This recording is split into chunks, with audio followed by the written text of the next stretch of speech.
Hey guys, this is 23. This is the Eno 3D OPFOR variant by Hyun or Grammar Plus, or as I know them, Moto. This is their next Eno variant, and also it is a completely separate avatar from their original Eno 3D. This is much like the original Eno, but it is a little bit different. The main thing is that you have an AK now. This avatar also has an updated weapon system. So before, if you let go with your firing hand, the gun will snap into a fixed position, but now it will just stay where you left it. So you can do stuff like this, you can grab it, and it makes it a lot more easier to grab the gun again, and also it will make it easier to predict where the gun will be. Overall, it makes the gun handling a lot more easier to use, so it is just a lot more easier to grab and manipulate and stuff like that. Quickly with the AK, it is similar to the GAC rifle, but it is a little bit different. Much like a real AK, this operates like one. So you have to grab a magazine from the gun. You can't eject the mag like the GAC rifle. You can do emergency reload, so you can grab a new magazine, kick out the old one, and then insert the new one. It doesn't really matter where you kick out the magazine, as long as you're close to the mag, it will just kick out. So you can imitate different types of reloads, so you can use the magazine to bump out the old one like that. You can use your thumb if you know that technique, so you can swipe it from the side and then reinsert like that. You can also do an IREC reload, so if you don't know how to do that, basically you just grab the charging handle with your right hand, let go with your left, grab a new magazine, kick out the old one and reinsert the new one, grab the forehand again, and then let go. And that's pretty much it. And the way that Hyun has set it up, it is really easy to just perform a IREC reload on the fly. It's just really easy, it's really intuitive. Having the gun stay where it is, it just makes it a lot more easier, rather than having fixed positions where it will snap to certain places, so you kind of have to predict where it is and then you're just slower. But yeah, it is really easy to manipulate the rifle. This is still ambidextrous, so you can do everything with your left hand as well. You can do the IREC reload with your left hand like this. So yeah, pretty cool. The pistol is still the Glock 17 and it's also still the same, so it is still ambidextrous.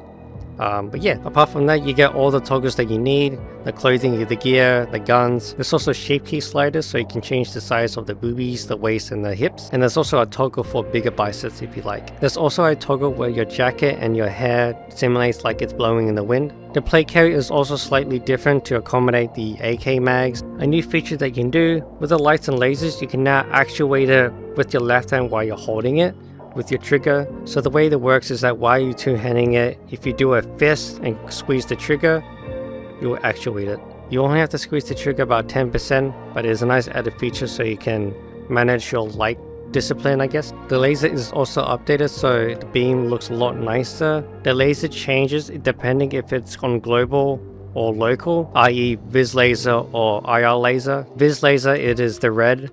IR laser is green. Now with the IR laser and the IR light, it is permanently on, so you can't turn it off and on with your left hand, which doesn't really matter because only you can see the laser, so you don't really have to worry about your light discipline. But yeah, there's also a different version of the OPFOR, which is this one. It is in the alt scene. In this version, you have a shorter barrel AK and a suppressor.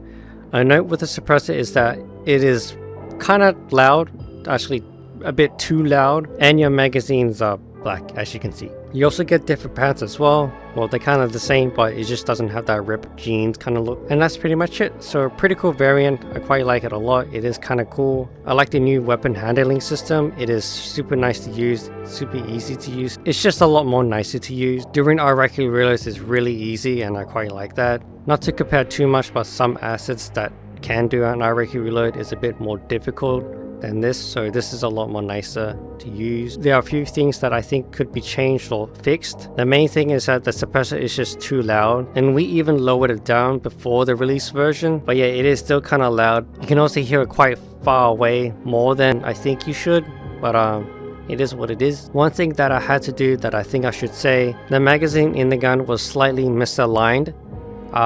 It is a pretty easy fix. It's not too difficult, but it is something that I had to do. You probably won't notice it, but yeah, it is slightly misaligned, but it's a really easy fix, so yeah. Another thing I don't really like is that when you let go with your right hand or your firing hand, you can rake it back and forth like this. You can also rotate it side to side like this, but you can't twist the gun. As you can see, it just kind of like stays in place. It's not a big problem, but it is a bit weird, I guess. But apart from that, I still think this is a great asset. Hyun has told me that all the updates on this version will be transferred to the original Eno, so the new weapon handling and the new light system will be transferred to the original Eno, so that is pretty cool. But yeah, that'll be in an update later, whenever they do it, I guess. So to find this asset, you can go to the coffee page or the booth page. On the coffee shop, it is listed as 40 USD, and on the booth page, it is listed as 6,300 yen. But yeah, if you like what you see, why not check this out? Okay, thank you, bye bye.